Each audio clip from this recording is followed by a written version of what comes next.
بسم اللہ الرحمن الرحیم۔ اعوذ باللہ من الشیطان الرجیم، بسم اللہ الرحمن الرحیم وبہ نستعین۔ السلام علیکم ایھا الطلاب الکرام۔ ہماری گفتگو مفہوم شرط کے بارے میں ہو رہی تھی کہ جملہ شرطیہ مفہوم رکھتا ہے یا نہیں، تو اس سلسلے کو آگے بڑھاتے ہوئے صاحب کتاب کچھ موارد کی طرف اشارہ کرتے ہیں،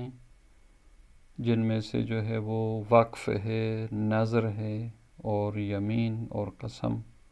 یہ جو موارد ہیں ان کے بارے میں آیا مفہوم شرط ثابت ہے یا نہیں ہے۔ مثال کے طور پر کوئی کہتا ہے وقفت داری علی الطلاب، میں نے اپنا گھر جو ہے وہ طلاب کے لیے جو ہے وہ وقف کر دیا ہے۔ اب یہاں پر جو طلاب ہے یہ مطلق ہے، لیکن ایک دفعہ کہتا ہے وقفت داری علی العلماء الصلحاء، یعنی ایک قید بھی جو ہے وہ مثلا ذکر کرتے ہیں۔ تو اس طرح کے جو موارد ہیں جہاں پر وقف کی بحث آتی ہے یا نظر کوئی کرتا ہے کہ بھئی میں نے جو ہے وہ طلاب صلحاء کے لیے جو ہے اس نے مثلا یا علماء صلحاء کے لیے مثلا اس نے کوئی وقف نظر کی ہو، تو ایسے موارد میں آیا مفہوم جو ہے وہ ثابت ہے یا نہیں ہے۔ تو اس سلسلے میں فرماتے ہیں وَقَدْ اخْتَلَفُوا فِي مِثْلِ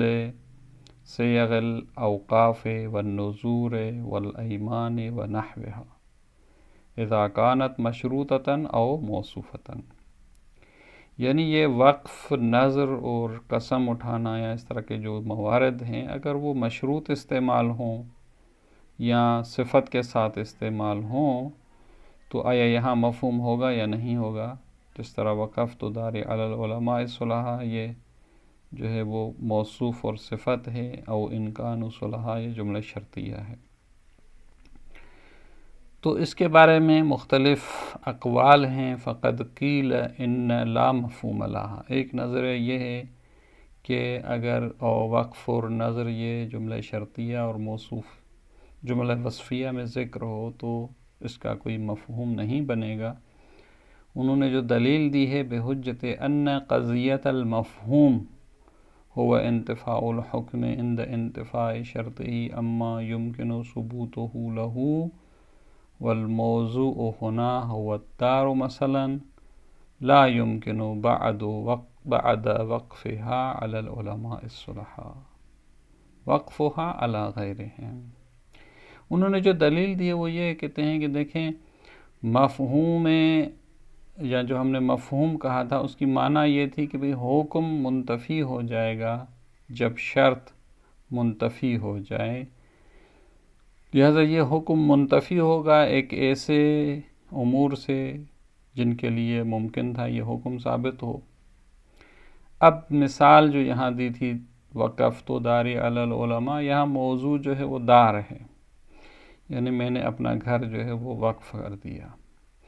اب جب اس نے کہہ دیا کہ میں نے اپنا گھر جو ہے علماء صلحاء کے لیے وقف کر دیا، تو کہتے ہیں کہ وقف کرنے کے بعد اس کا گھر جو علماء صلحاء پر ہے یہ دوسروں کے لیے اب وقف نہیں کر سکتا۔ جب نہیں کر سکتا تو پھر مفہوم بھی نہیں بن پائے گا، کیونکہ مفہوم وہاں ہوتا ہے جہاں شرط کے منتفی ہونے کے بعد وہ حکم کسی دوسری چیز کے لیے ثابت ہو سکتا ہو، لیکن یہاں جو ہے وقف کرنے کے بعد اس کو غیر پر وقف کرنا ممکن ہی نہیں ہے، تو لہٰذا مفہوم بھی جو ہے وہ یہاں ثابت نہیں ہو پائے گا۔ دوسرا نظریہ یہ وقد قیل ان لہا مفہوما، کہتے ہیں بھئی یہ جو وقف اور نظر یہاں جو ہے وہ مفہوم ہے، وَهُوَ الْحَقُّ، اور صاحب کتاب کہتے ہیں حق نظریہ بھی یہی ہے کہ مذکورہ موارد میں بھی جو ہے وہ مفہوم ثابت ہے۔ دلیل جو دیتے ہیں وہ یہ ہے کہ لأن صحتہ منوطۃ بتبادرہ عند اہل المحاورات، کہتے ہیں مفہوم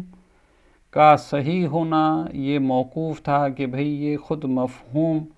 جو اہل محاورات ہیں، جو لغت کو جانتے ہیں، ان کے یہاں تبادر ہوتا ہے جب بھی کوئی اس طرح کا جملہ وصفیہ یا شرطیہ استعمال ہوتا ہے۔ وصحت ابراز ہی باللفظ، اور اسی طریقے سے اس مفہوم کو لفظ کے ذریعے اگر آپ ظاہر کریں تو بھی ٹھیک ہے۔ مثلا کوئی کہے وَهُنَا يَصِحُ أَن يُقَالَ وَقَفْتُ دَارِي عَلَى الْعُلَمَاءِ الصُّلَحَاءِ لَا عَلَى غَيْرِهِمْ، یعنی یہ جو میں نے اپنا گھر وقف کر دیا ہے علماء صلحاء پر ہے، ان کے غیر پر نہیں ہے۔ تو اس کا مطلب یہ ہے کہ یہاں غیر جو اس علماء صلحاء کے ہیں ان کو اظہار کیا جا سکتا ہے کہ بھئی یہ گھر علماء صلحاء کے لیے وقف ہیں، یعنی اس کا مقصد یہ ہے کہ علماء جو غیر صالح ہیں ان کے لیے وقف جو ہے وہ نہیں کیا۔ تو یہی مفہوم ہے اور یہ مفہوم ثابت ہے۔ نعم لا فرق بینہا و بین غیرہا، پس نتیجہ یہ نکالتے ہیں کہ یہ جو مفہوم شرط ہے جو کسی دوسرے یہ جو امور تھے، مثلا نظر تھی یا قسم تھی، ان موارد میں اور جو دوسرے موارد ہیں جو پہلے ذکر ہوئے تھے بطور ان جاءک زید فاکرمہ، وہاں پر تھا، تو کوئی فرق نہیں ہے۔ دونوں صورتوں میں جملہ شرطیہ کا مفہوم ثابت ہے۔ فرق صرف یہ ہے کہ الا انہ لا یمکن ان یخلف الشرط والوصف فیہا شرط او وصف آخر۔ فرق صرف یہ ہے کہ یہ جو نظر اور جو قسم اور اس طرح کے جو موارد ہوتے ہیں وہاں ان کی جگہ پر کوئی دوسری شرط یا کوئی دوسری وصف جو ہے وہ جائے گزین یا ان کی جگہ پر جانشین جو ہے وہ نہیں ہو سکتی۔ یہاں مثلا علماء صلحاء کی جگہ پر ہم کوئی دوسرے جو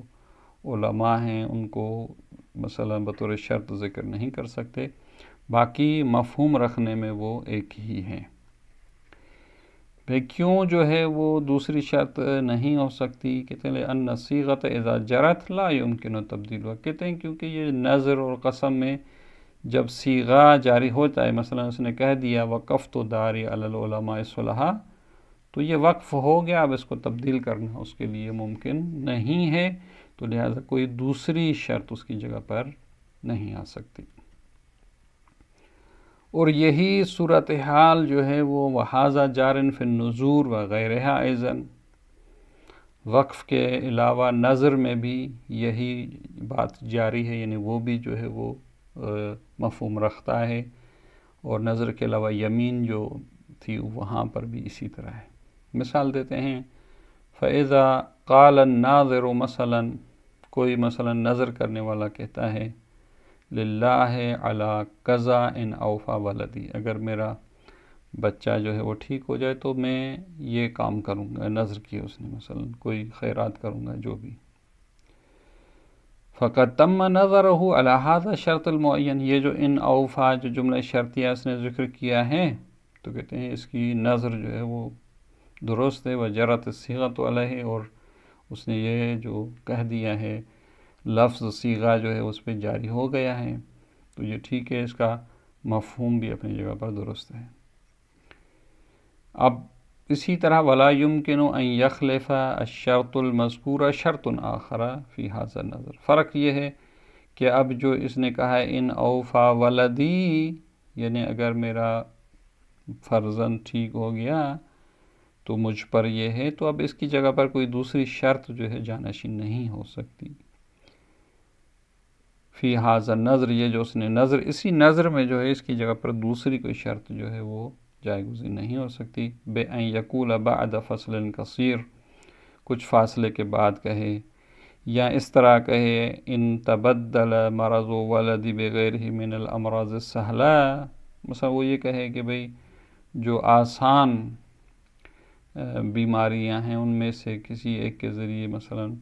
میرا بچہ ٹھیک ہو جائے تو میں یہ کہوں گا نا، یہاں پر جو للہ علی قضا ان اوفا ولدی، یہ عافیت ولد یہی جو ہے وہ شرط ہے، اور اس کی بنا پر ہی اس کی نظر قائم ہوئی تھی، تو لہذا یہ مفہوم رکھتی ہے اور اس کی جگہ پر کوئی دوسری شرط جو ہے وہ جائے گزین نہیں ہو سکتی۔ کیوں جائے گزین نہیں ہو سکتی؟ لِأَنَّهُ خِلَافُ مَا وَقَعَ عَلَيْهِ النَّظْرُ،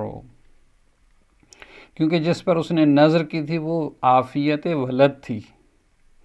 تو اب عافیت ولد کی جگہ پر کوئی دوسری شرط جو ہے وہ اس کی جائے گزین نہیں ہو سکتی، جس طرح پہلے مورد میں بھی جو وقف کی بات تھی تو وہاں بھی انہوں نے یہی کہا تھا کہ جملہ جو ہے وہ مفہوم رکھتا ہے، فرق صرف یہ ہے کہ کوئی دوسری شرط جو ہے وہ اس کی جگہ پر جائے گزین نہیں ہو سکتی۔ تو یہاں پر بھی اسی طرح فرماتے ہیں کہ یہ جملہ نظر والا جو ہے للہ علی کذا ان اوفا ولدی، یہ مفہوم رکھتا ہے، فرق صرف یہ ہے کہ یہاں پر دوسری کوئی شرط اس کی جگہ پر نہیں آ سکے گی، یعنی اس صورت میں ہم مفہوم کو ثابت نہیں کریں گے۔ التفات نظر، یہ اس مسئلے کی طرف اشارہ ہے کہ فی کثیر من الجملۃ الشرطیۃ ینتفی موضوع الجزاء اذا انتفى الشرط لأن الشرط صیغ وجیء به لأجل اثبات الموضوع۔ کہتے ہیں کہ توجہ کرنی چاہیے کہ جملے شرطیہ سارے ایک جیسے نہیں ہوتے ہیں، کچھ جملے شرطیہ میں جو ہوتا ہے وہ شرط اگر ختم ہو جائے تو جزا بھی ختم ہو جاتی ہے، تو ہماری جو گفتگو تھی کہ جملہ شرطیہ مفہوم رکھتا ہے یا نہیں، وہ ایسے موارد میں نہیں ہے۔ مثلا جس طرح یہاں مثال نیچے دیتے ہیں آسان سے، ان ولد لک ولد فاختنہ، یعنی اگر تمہیں فرزند دیا جائے تو پھر تم نے اس کا جو ہے وہ ختنہ کرانا ہے۔ تو یہاں جو شرط ہے کہ جب تمہیں بچہ دیا جائے، یعنی اللہ کی طرف سے اگر تمہیں بچہ دیا جائے یا پیدا ہو تو تم اس کا ختنہ کرنا، تو یہاں پر ہم یہ نہیں کہیں گے کہ بھئی جب اگر بچہ نہ ہو تو پھر ختنہ نہیں کرانا، کیونکہ اگر جب بچہ نہ ہو پھر ختنہ کی تو کوئی معنی ہی نہیں رہتی۔ شرط باقی ہو، یعنی خود جو موضوع ہے اس شرط کا وہ باقی ہو، پھر بحث کی جاتی ہے، جس طرح وہاں جو مثال دی تھی ہم نے، ان جاءک زید فاکرمہ، اگر زید نہ آئے تو اکرام کرنا۔ تو وہاں جو تھا شرط مجیء، یعنی زید کا آنا، یعنی اگر وہ نہ آئے پھر بھی زید تو اپنی جگہ پر باقی ہے، لیکن یہاں اگر بچہ ہی نہ ہو پھر تو جو ہے وہ ختنے کی کوئی معنی نہیں۔ تو اس سلسلے میں فرماتے ہیں کہ کافی سارے ایسے جملات شرطیہ ہیں جہاں پر جو ہے وہ جزا کا جو موضوع ہے وہ منتفی ہو جاتا ہے اذا انتفى الشرط، جب شرط جو ہے وہ خود منتفی ہو جاتی ہے، لأن الشرط صیغ وجیء به لأجل اثبات الموضوع، کیونکہ وہاں جو شرط ذکر کی جاتی ہے وہ اس لیے کہ موضوع جو ہے وہ ثابت ہے، یعنی وہ کہنا یہ چاہتے ہیں کہ موضوع ثابت ہے اور شرط اسی کے ضمن میں آئی ہے، لہٰذا اس صورت میں جو ہے وہ جزا کو یا جو حکم ہے اس میں ہم یہ بحث نہیں کر سکتے کہ اگر شرط ختم ہو جائے تو پھر آیا حکم بھی ختم ہے یا نہیں، کیونکہ موضوع بھی باقی نہیں رہا۔ لہذا کہتے ہیں فلا یکون فیہا مفہوم اذا انتفى الشرط لانتفاء الموضوع حین، تو ایسے جملات میں جو ہے وہ جب شرط ختم ہو جائے کیونکہ موضوع ہی ختم ہو گیا، تو پھر ہم یہ نہیں کہیں گے کہ اب آیا یہ جملہ جو ہے وہ مفہوم رکھتا ہے یا نہیں رکھتا۔ ایک مثال ہے قرآن کی آیہ کریمہ ہے کہ لا تکرہوا فتیاتکم علی البغاء ان اردنا تحصنا، یعنی اپنی جو ہے وہ جوان عورتوں کو بغاء جو ہے وہ ایک فحشا جو ہے اس کی طرف جو ہے تو مجبور نہ کرو اگر وہ پاک دامنی اور عفت کا ارادہ رکھتی ہوں۔ اب یہاں پر ہم یہ مفہوم نہیں نکال سکتے کہ اگر وہ پاک دامنی کا ارادہ نہ رکھتی ہوں تو تم جو ہے وہ ان کو فحشا پر جو ہے وہ مجبور کر سکتے ہو، اصلاً اس کا اس طرح مفہوم نہیں بنے گا۔ کیوں؟ اس لیے کہ یہ ارادہ تحسن یعنی پاک دامنی کا جو ارادہ ہے وہ تب تک ہوتا ہے جب وہ نہ چاہیں، کہ مثلاً ایک شخص یا ایک عورت نہیں چاہتی ہے لیکن کوئی اس کو مجبور کرتا ہو، تو یہ اکراہ تب ہی معنی اس کی بنتی ہے جب اس کے ارادے کے خلاف کوئی کام ہو۔ لیکن اگر کوئی عورت جو ہے وہ خود چاہتی ہو اور عفت چاہتی نہیں ہے، خود فحشا چاہتی ہے، تو پھر اکراہ تو کوئی اس کا مطلب ہی نہیں بنے گا۔ اکراہ تب کیا جاتا ہے جب وہ عفت کا ارادہ رکھتی ہو۔ تو لہٰذا یہاں پر جب خود اس عورتوں کے تحسن اور عفت کا ارادہ ہی نہ ہو تو پھر یہاں تکرہو لا تکرہو جو ہے اس کا کوئی مفہوم نہیں بنے گا۔ یعنی ہم یہ نہیں کہہ سکتے کہ پھر تم اکراہ کر سکتے ہو، کیونکہ یہاں اکراہ کی کوئی معنی ہی نہیں بنتی ہے۔ یا اس کی دوسری مثال دیتے ہیں کہ ان ولد لک ولد فختن ہو، اگر تمہیں جو ہے وہ بچہ دیا جائے تو تم اس کا ختنہ کرو۔ اس کا مطلب یہ نہیں ہے کہ بچہ نہ ہو تو ختنہ ہو، کیونکہ جب بچہ ہی نہیں ہوگا تو پھر ختنے کا ہونا یا نہ ہونا اس کا کوئی معنی جو ہے وہ نہیں بنتا ہے۔ تو لہذا جملہ شرطیہ کی جو ہماری گفتگو تھی وہ وہاں ہوتی ہے جہاں موضوع برقرار ہو، جس طرح ان جاءک زید فاکرم ہو، یعنی اگر زید نہ آئے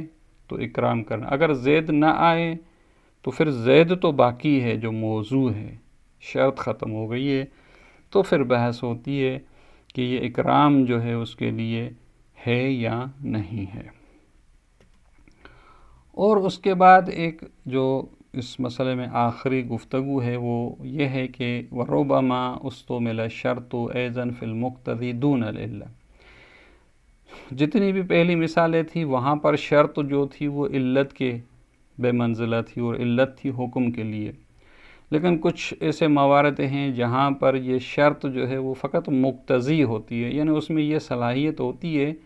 کہ اگر کوئی مانع نہ ہو تو وہ اپنا اثر دکھائے گی۔ لہٰذا علت یہاں جو ہے جس طرح یہ مثالیں دیتے ہیں یہاں پر شرط علت نہیں ہے کہ جیسے ہی شرط ہو تو اس کا